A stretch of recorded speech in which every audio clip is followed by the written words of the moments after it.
Welcome back to the channel. Today, we're diving into one of the most shocking crimes in recent American history, a case where fame couldn't shield a family from tragedy, where love turned to deadly obsession, and where justice, those served, could never bring back the ones who were lost. Imagine this: 3 members of a close-knit family, gunned down in cold blood, all because of jealousy. But here's the terrifying twist: the killer wasn't a stranger. He wasn't some unknown intruder. He was the ex-husband of the victim's sister, someone who used to call their mother, Mom, someone who used to call the star of the family his little sister. This isn't just a story of murder. It's a chilling reminder of how easily love can turn into possession, how control can masquerade as care, and how dangerous silence can be in the face of domestic threats. This is the case of William Balfour, the man who shattered Jennifer Hudson's world in one single, horrifying act. A tragedy that still echoes, and a lesson we can't afford to ignore. Part 1: The Hudson Family, Peace Beneath a Modest Roof. The Hudson family lived in Englewood, a working-class neighborhood on the south side of Chicago, where family meant everything. Inside their modest home, 3 generations lived under one roof. They didn't have wealth, but they had love, laughter, and unity. Darnell Donnerson, the gentle, kind-hearted mother, was the heart and soul of the family. She would often say, "As long as you kids love each other, I'll be at peace." She had 4 children, but the youngest, Jennifer Hudson, stood out. Her voice, powerful, emotional, moved the whole neighborhood to silence whenever she sang at church. Jennifer was not just a rising star, she was the pride of her community. Her brother, Jason Hudson, had once made mistakes in his youth but was turning his life around. He ran basketball clinics for neighborhood kids, trying to be a better man. Then there was Julia Hudson, Jennifer's sister, who worked at a local school and raised her son Julian King as a single mom. Julian was bright, cheerful, and had a smile just like his famous aunt. Life seemed peaceful, until Julia met William Balfour, a man with a dark past and a volatile temper. At first, William came across as polite, even charming. He once knelt beside little Julian and said sweetly, "You can call me Dad if you want. I'll take care of you and your mom." Julia was touched. She believed in second chances and thought that maybe William had changed. They married in 2006. But soon after, everything began to unravel. William started controlling Julia in toxic, frightening ways. He wouldn't let her wear makeup when she went out. He demanded to know who she was texting. He even showed up unannounced at her workplace. When Julia pushed back, William snapped, "I'm your husband. You think you get to do anything without asking me first?" The Hudsons grew worried. Jason once pulled Julia aside and said, "He's not right, Julia. But if you ever need help, I'm here."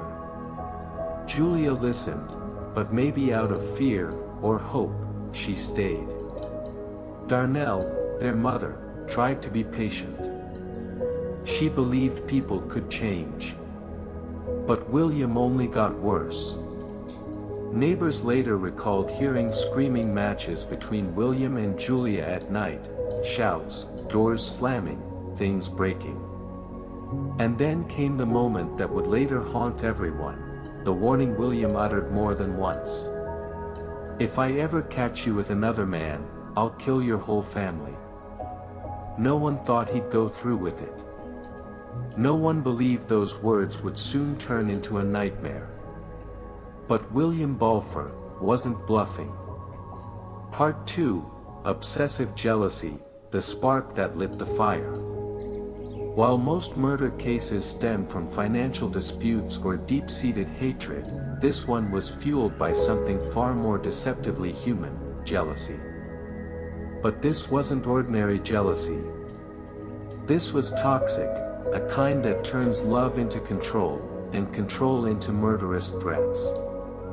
"I'd rather see you dead than with another man."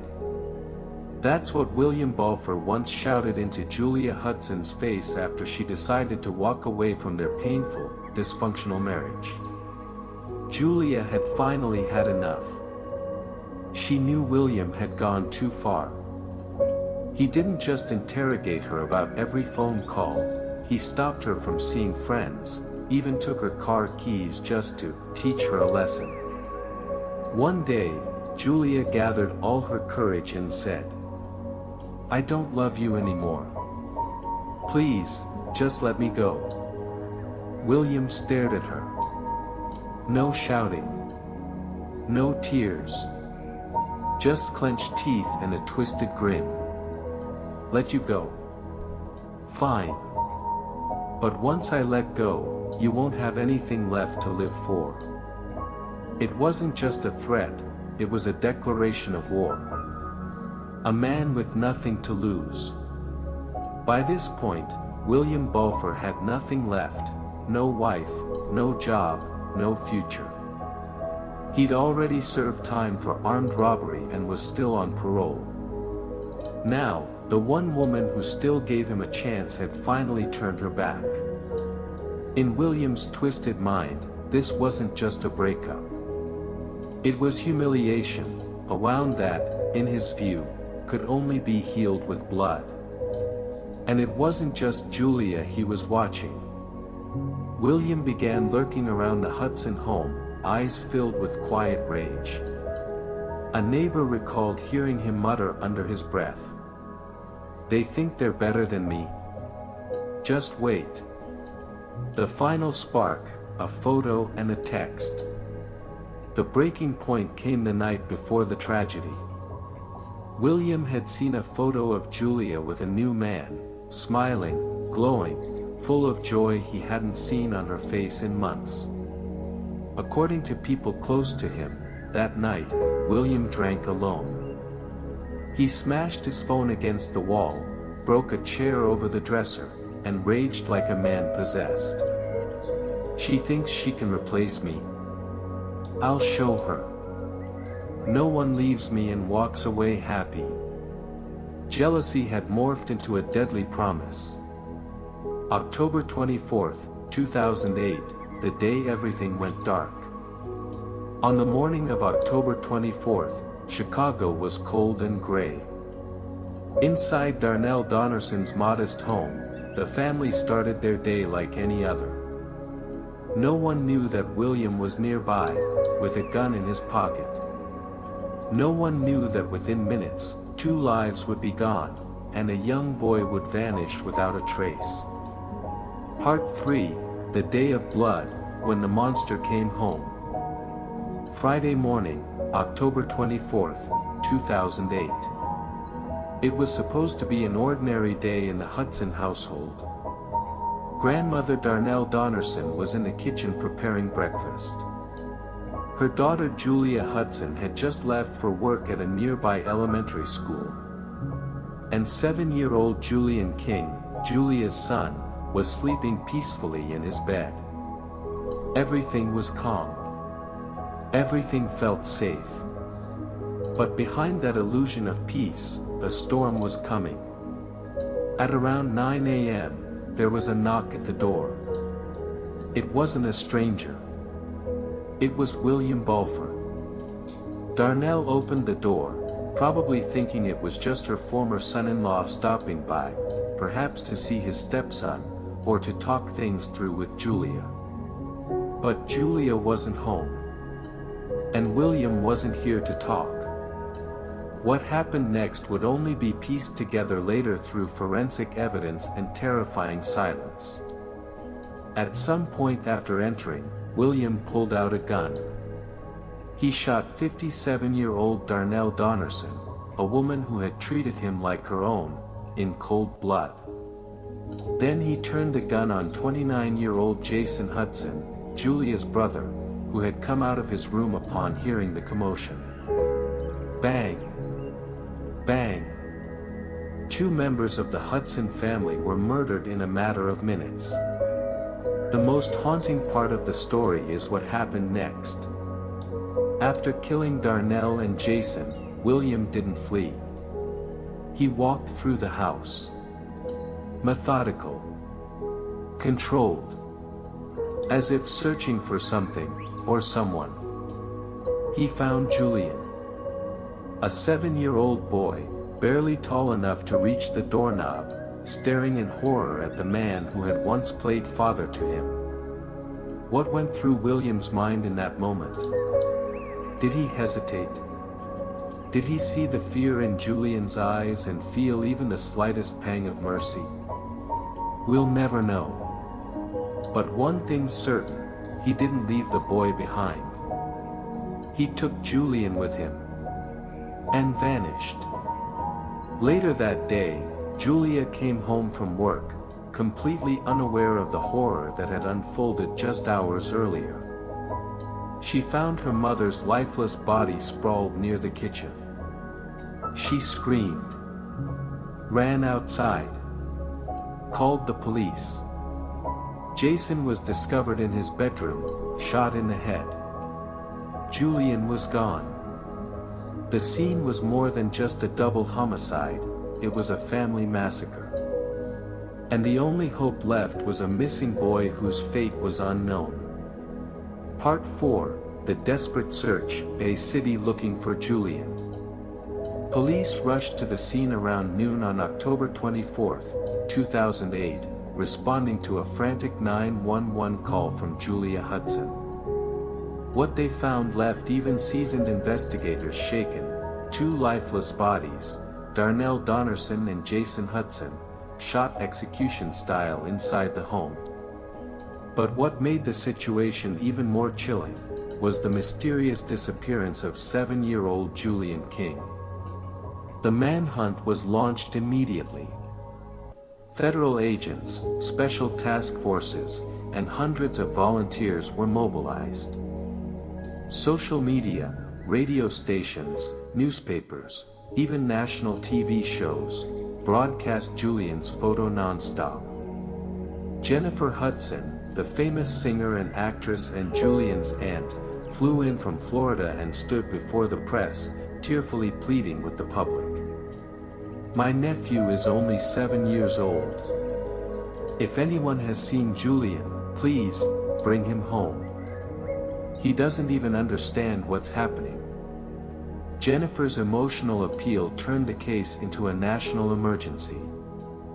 All across America, people hoped, prayed, for a miracle. All signs pointed to one man, William Balfour.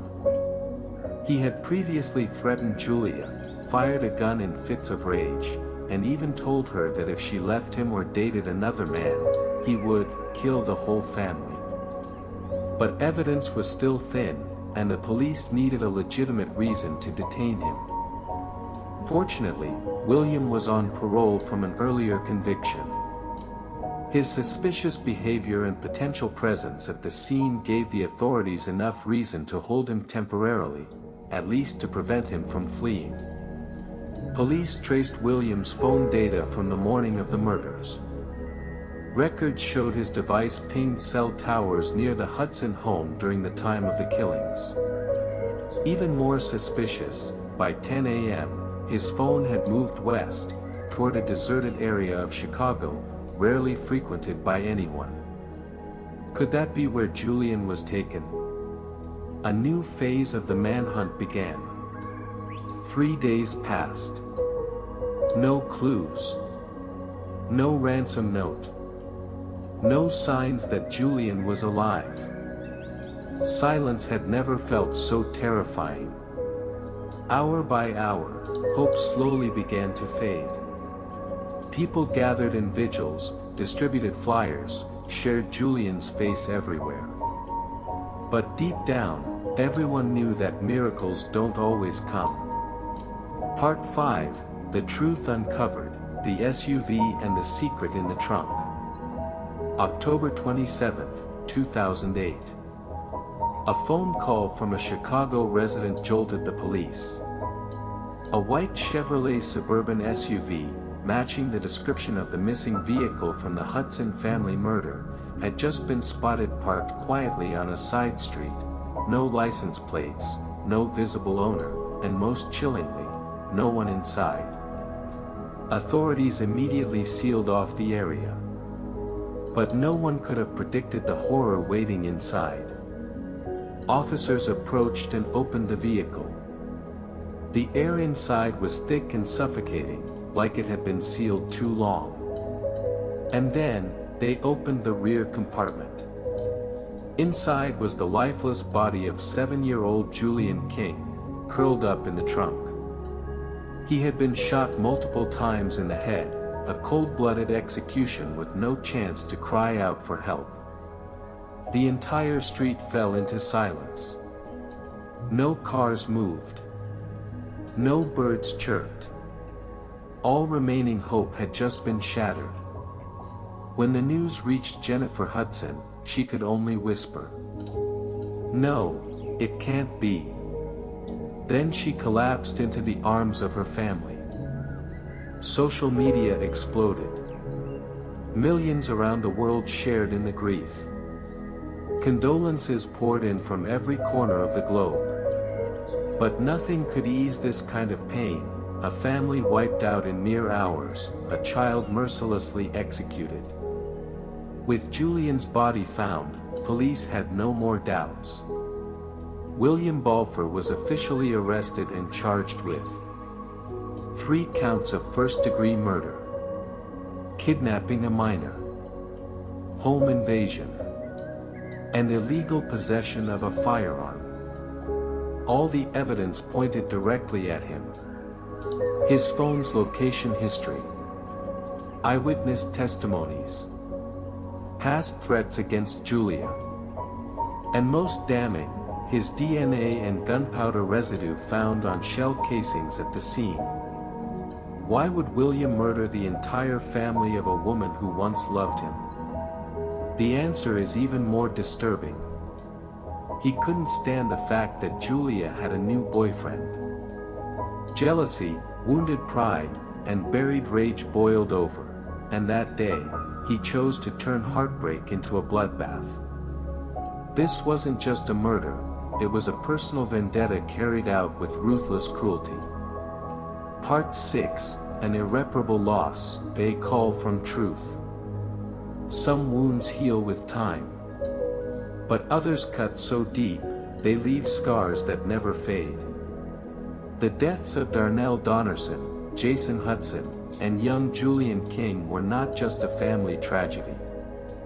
They were a brutal reminder that jealousy, hatred, and violence in relationships can turn once loved ones into heartless murderers.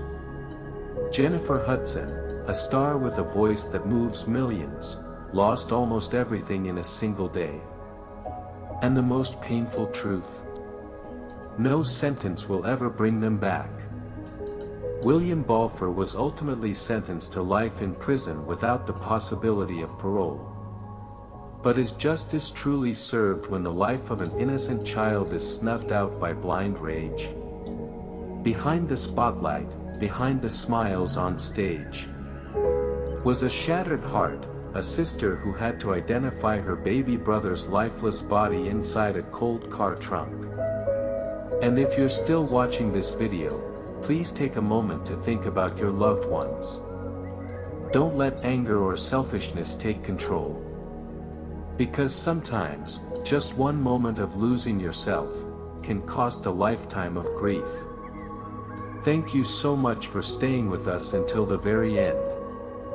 If this story moved you or made you reflect, please share it so others can learn from it too. See you again in our next case, where the truth always emerges, through every drop of blood, every lie uncovered, and every pain that words can't describe.